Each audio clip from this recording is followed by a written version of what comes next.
मैं चुपचाप control room में गया, एक चिप कंट्रोलर में डाली, तार जोड़े और हाइबरनेशन पॉड चालू कर दिया। कुछ सेकंड बाद अंदर सो रही लड़की की उंगलियां हिलने लगी, उसकी सांसें वापस लौट आईं। उसे जागता देखकर मैं घबरा गया और तुरंत वहां से भाग निकला, इससे पहले कि वह आंखें खोलती। मेरा दिल इतनी तेज धड़क रहा था जैसे अभी बाहर निकल आएगा। कुछ देर बाद मैं खुद को संभाल कर मुख्य हॉल में पहुंचा, तभी सामने से वही लड़की आती दिखाई दी। उसने मुस्कुराकर हेलो कहा और हम दोनों साथ कंट्रोल रूम तक गए, लेकिन वहां पहुंचते ही उसकी दुनिया टूट गई। जहाज के सिस्टम ने बताया कि वह अपने गंतव्य तक पहुंचने से पूरे 89 साल पहले जगह दी गई है। उसके चेहरे का रंग उड़ गया, वह पागलों की तरह ब्रिज की तरफ भागी, लेकिन वहाँ सिर्फ टूटे हुए औजार, जली मशीनें और मेरी हर नाकाम कोशिश के निशान पड़े थे। वह वापस अपने पॉड की तरफ दौड़ी, लेकिन मैंने उसे रोक दिया। फिर मुझे उसे सच बताना पड़ा कि ये पॉड लोगों को सुला सकते हैं, लेकिन दोबारा वापस नहीं सुला सकते। उस रात जहाज की लाइटें एक एक करके बुझ रही थी। लंबे गलियारों में सिर्फ अंधेरा और मशीनों की हल्की आवाज गूंज रही थी। मैं अंदर से टूट चुका था। मैंने उसे सिर्फ इसीलिए जगाया था ताकि इस अंतहीन अकेलेपन में मेरे पास बात करने वाला कोई हो, लेकिन अब मुझे अपने फैसले से डर लगने लगा था। दूसरी तरफ वह लड़की हार मानने को तैयार नहीं थी। वह हर सिस्टम खोलती, एआई से लड़ती, मशीनें तोड़ती, लेकिन हर रास्ता बंद था। धीरे धीरे हम दोनों साथ समय बिताने लगे। मैंने एक सफाई वाले रोबोट को ठीक किया और उसके हाथों से डेट का निमंत्रण भेजा। वह हंस पड़ी और मेरे साथ आने के लिए मान गई। हम रिक रूम में गए जहाँ मैंने जिंदगी का सबसे बेकार डांस किया। वह मुझे देखकर हंसते हंसते पागल हो गई और शायद वहीं से हमारे बीच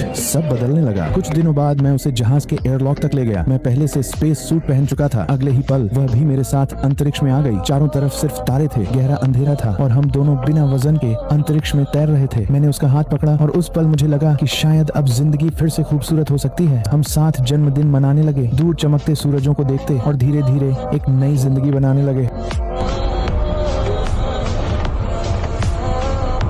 फिर एक दिन मैंने अंगूठी निकाली ताकि उसे शादी के लिए पूछ सकूं, लेकिन तभी सब खत्म हो गया। रोबोट बारटेंडर ने अचानक सच बता दिया। उसने उसे बता दिया कि मैंने ही उसे जानबूझकर जगाया था। उसका चेहरा सफेद पड़ गया। उसने कांपती आवाज में पूछा, क्या ये सच है? उस पल मेरे पास झूठ बोलने का कोई रास्ता नहीं था। मैंने धीरे से कहा, हाँ, मैंने ही तुम्हें जगाया था। बस इतना सुनते ही उसकी आंखों में डर, गुस्सा और नफरत एक साथ दिखाई देने लगे। मैं उसे संभालने के लिए आगे बढ़ा, लेकिन वह जोर से चिल्लाई, मुझसे दूर रहो।